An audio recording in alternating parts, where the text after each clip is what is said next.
What is going on, everyone? Welcome to the weekly recap number 78. I am Jake Dunlap, CEO of Skaled. And if there's a little bit of an echo, I'm here at the CB Insights brand new office in New York City, hanging out with the sales organization for the rest of today. I'm sure I'll have some fun tidbits to share with everyone coming up, maybe in next week's weekly recap. So again, this is our second week where we're doing this live format where we're trying to, drive a little bit of interaction. If you have questions as we're walking through some of the recap, I'll do my best to provide answers. But the goal is that, we're trying to do this in a little bit of a different format than you're seeing your typical LinkedIn lives. We're really trying to put together something that we feel like you're going to find a ton of value in. So let us know in the comments what you think about doing a live recap, and we will keep listening.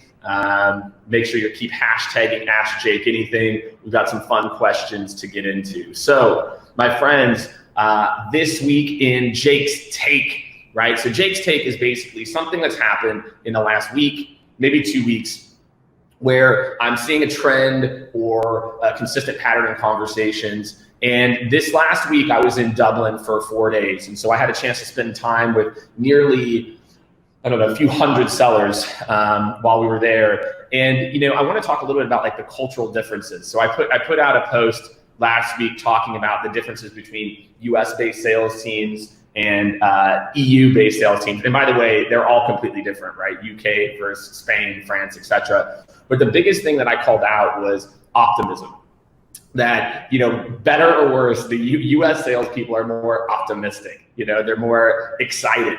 And it's been a really interesting kind of pattern that I've noticed as we spent a lot of time with thousands of sellers in Europe last year. And, obviously the core work we're doing in the States.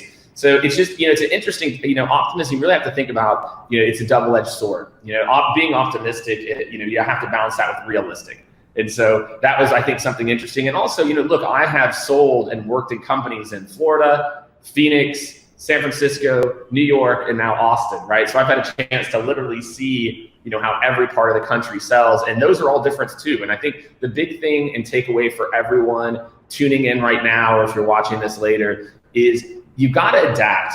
Whenever we're working with companies that are in different parts of the country, we adapt. We don't adapt the content or the message, but we adapt the way that we deliver it. So if you want to drive maximum impact and you want to see better results, you have to understand that there are nuances. Not everyone is like you. Not everyone talks the same speed or appreciates the same jokes. Definitely not the same jokes. I definitely have noticed some of my jokes do not go over quite as well in the UK or Ireland or France. So that's another thing. So that's my take. Adapt your style. That's what we've noticed in our differences. So in this week in Awesome, so from all of that amazingness, what were some kind of key interesting moments or things that I think, you might find interesting? I want to talk about the different things that go into building a world-class sales organization. And what I mean by that is a lot of times we focus on the methodology. The methodology are the words that you say. It's challenger sale, it's Sandler, it's the customer framework that we have at Scale. It's, there's a lot of different frameworks to think about. But what a lot of people sleep on, and what we've been spending time with one of our large clients on, is the behaviors and the competencies. What are the root skills and behaviors that someone needs to grow over the mid and long term to really be an excellent seller? Not just what to say, not just deal coaching. And so for every seller out there, my best piece of advice that I can give you is to really think about the skills, right? Is it multi-threading? Is it being able to understand a customer's business objectives? Is it applying solution expertise and how you basically talk about what you do? So everyone out there, don't just worry about getting better at deals. Really start to think about your competencies, because the two go together. You need a methodology of what to say, and then you need the core sales skills. So if you're building a sales organization or you're trying to get better yourself, do not sleep on competencies. So this week in the news. So this is usually a section where I'm just talking about what are interesting things that I've read in articles or the team has surfaced. And so I will talk about LinkedIn, and Microsoft's purchase of LinkedIn is really starting to pay off. If you just look at the numbers here, and Kara, I don't know if you have the link to the article from eMarketer, but eMarketer put out a really interesting piece where they kind of broke down some of LinkedIn's data. But LinkedIn said this week that it has 62 million adult users just in the US, and that's going to grow nearly 5% year over year, which for a mature platform is massive, right? Additionally, revenues from, the firm estimated that, this is eMarketer, by the way, shout out to eMarketer, that LinkedIn's going to draw in nearly 1.6 billion in ad revenue alone this year, and that's going to grow nearly 12%. Right. And so I think everyone, if you're in marketing or if you're in sales, this is the year you have to invest in a cohesive, concentrated LinkedIn strategy. Emails, calls, and LinkedIn and B2B are the new core. It's not a would like to have. You can't have everyone going rogue, but also marketing, you can't control the message, necessarily either. And I think, the really interesting piece is the growth in user sessions. So again, we're seeing also that the time that people are spending on LinkedIn is dramatically increasing, right? So again, if you're in sales, if you're in marketing, and you're thinking about, what is the platform to invest in, I would be going all in on LinkedIn and really being smart and thoughtful about your strategy there.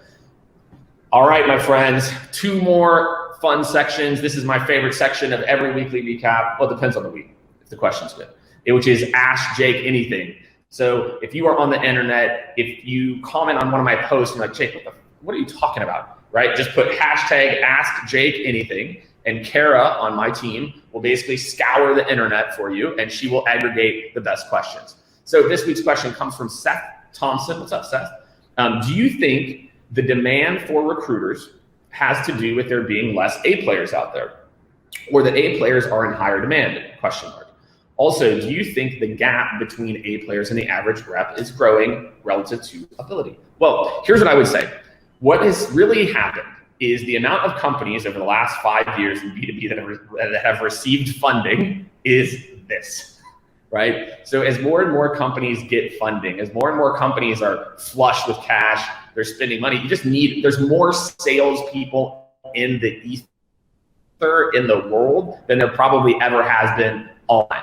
And so by nature, you're going to start to have, we're kind of picking people into sales that maybe you shouldn't have been in sales, right? But there's opportunities and you can make a lot of money.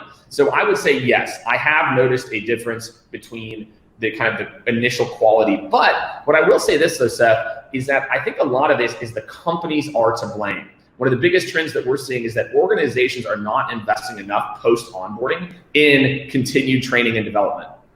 So those people who are in the middle or maybe bottom middle, we are not investing enough in their continued development to get them to A players. And I think a lot of this, I was talking to a previous client last night actually about this, and what I think is driving a lot of this is tenure, that companies are continuing to spend less and less in these types of programs because they know they're only going to have that employee for 2 years.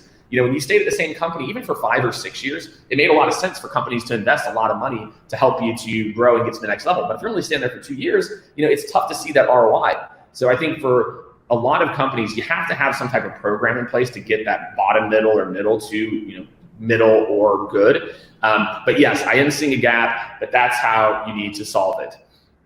And last but not least, every week I have a challenge, something that I'm doing or I think you can benefit from. And this week's Get It Done, D-U-N for Dunlap, in case you didn't see that. Make sure, by the way, if you like the things you've heard, if you're liking the format, hit the like button, hit the thought button, do a little thinking, man, that little green guy. This week's Get It Done is basically creating a framework to where you don't have to obsess over things every single night or worry about dropping things. So starting this last week, I implemented a whole new process where every morning from 7 to 8, I've got a calendar block that says yesterday's to-dos, where every single day before I leave, I basically go through all my meetings and I put in tomorrow, a week from now, 5 days from now, all the different to-do items that I have in for the next morning or whenever I think I need to get to them. And I've got to tell you, in just a very small amount of time, my productivity has went through the roof. because I'm no longer clearing. My brain is no longer full of what do I need to do next, what happens next, etc. So my challenge for you is come up with a system, right? You can steal mine, my yesterday's to-dos, where I just copy and paste in new things. Let's say I didn't get to this one thing today, I just copy and paste it and put it in tomorrow. And that frees you up to do a lot more interesting things. So my friends, hope you're liking this new format. Again, you can always hit me up, DM me. You can email me at jake@skaled.com. Obviously, you can always hit me up on LinkedIn. As all of you know, I'm very active and I do my best to get to all of your questions as well. And again, if you like the new format, let me know. Drop a like, drop a little heart emoji. I like the heart. It just shows that there's like an extra level of like too. So everyone, really appreciate it. Appreciate the love. Weekly recap number 78. I'm out.